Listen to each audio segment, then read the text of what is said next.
దేవుని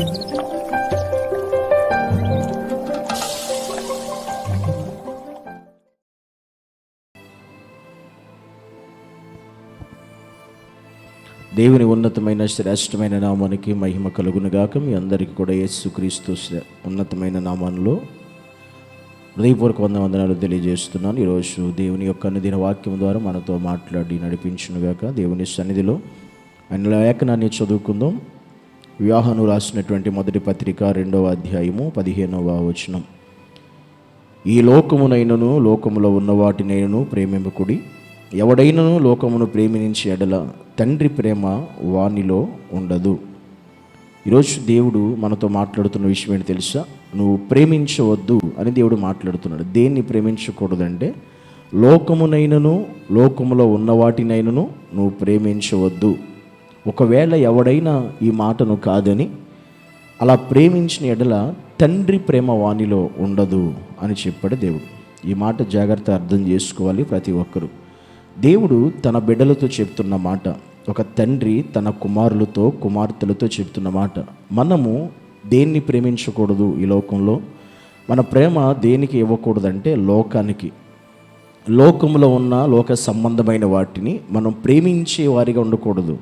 మనం ప్రేమించవలసి వస్తే అది మన తండ్రి అయిన దేవుని మనం ప్రేమించగలగాలి, క్రీస్తుని మనం ప్రేమించగలగాలి, యేసయ్యని మనం ప్రేమించగలగాలి. అంతేకాని లోకాన్నైనా లోకంలో ఉన్న వాటినైనా అన్నాడు. మనం ప్రేమించకూడనివి ఉన్నాయి ఈ లోకంలో. అవి ఏంటి?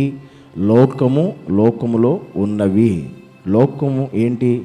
లోకంలో ఉన్నవి ఏంటి అని ఆలోచిస్తే లోకంలో ఏమున్నాయంటే ఈ లోకం అనేది పాపముతో నిండిపోయింది కనుక పాపాన్ని మనం ప్రేమించకూడదు. లోకములో ఉన్నవి ఏంటి? చెడు అలవాట్లు, చెడు ప్రయత్నాలు, చెడు మాటలు, చెడు విధానాలు, చెడు పద్ధతులు, చెడు ఆచారాలు, ఇవన్నీ లోకంలో ఉన్నాయి. కనుక మన లోకాన్నైనను లోకంలో ఉన్న వాటినైనా ప్రేమించకూడదు. ఒకవేళ దేవుని బిడ్డలమైన మనము అలాగున గనక మనం ఇంకా లోకంలో ఉన్న వాటిని ఆశపడి ఆశించి వాటిని ప్రేమించేటువంటి వారిగా గనక మనం ఉంటే వెంటనే దేవుడు ఖచ్చితంగా ఆయన ప్రేమ మనలో ఉండకుండా దేవుడు చేస్తాడు. ఆయన ప్రేమ మనలో నిలవకుండా దేవుడు చేస్తాడు. అందుకే దేవుని యొక్క ప్రేమ మనలో ఉండాలంటే మనము ఖచ్చితంగా దేవుని సన్నిధి ఎదుట దేవుని కృపను బందుకుని ఆయన ప్రేమను బట్టి నడిపించబడే వారిమై ఉండాలి.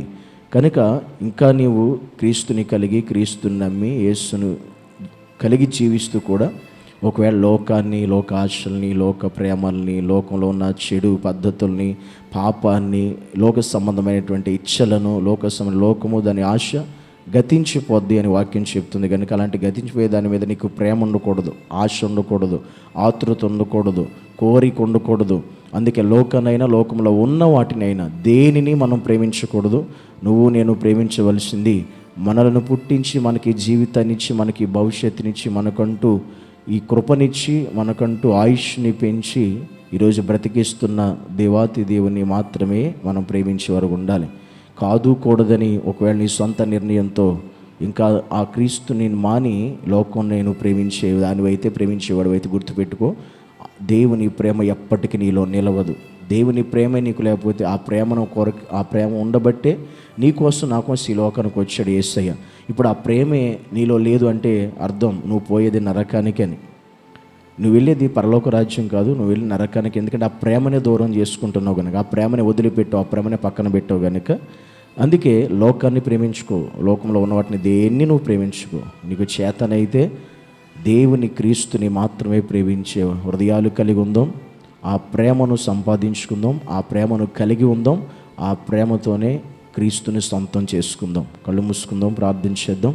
పరిశుద్ధుడైన తండ్రి నీకు వందనాలు. ఈరోజు నేను నిజంగా చాలామంది లోకాన్ని, లోకంలో ఉన్నటిని ఆశించి ప్రేమించి వెంబడించి వాటి కోసం పరుగులెట్టి వారు ఉన్న జీవితాలని పతనం చేసుకుంటూ పాడు చేసుకునే వారు అనేక మంది ఉన్నారు. కనుక మేము ప్రేమించకూడనిది ఈ లోకంలో ఏంటంటే లోకమునైనా లోకంలో ఉన్న వాటిని కూడా మేము ప్రేమించకూడదు నాయన.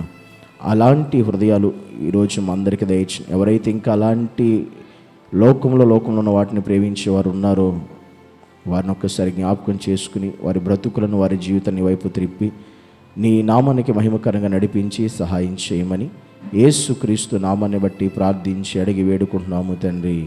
ఆమేన్.